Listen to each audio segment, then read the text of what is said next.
Stealing this one strategy from a billionaire real estate investor completely transformed my portfolio from 3 rental properties to over 50 units in just 2 years.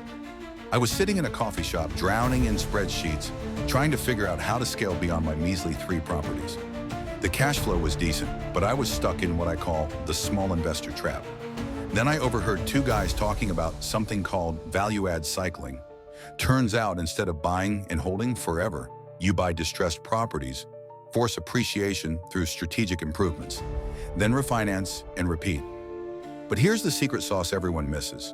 You calculate your cash-on-cash return after the refinance, not before.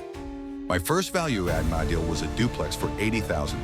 I spent $15,000 on cosmetic upgrades, new flooring, fresh paint, updated fixtures. The property appraised for $120,000.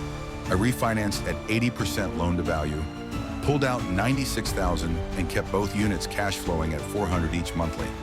The magic happened when I realized I had recovered almost all my initial investment while keeping the property.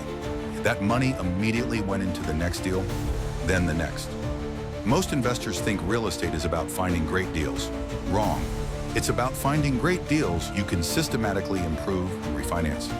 The key is running accurate after-repair value calculations and understanding your local market's rent-to-value ratios. Within 18 months, I had 22 doors using this exact system. The compound effect is insane when you're recycling the same capital instead of letting it sit idle in equity.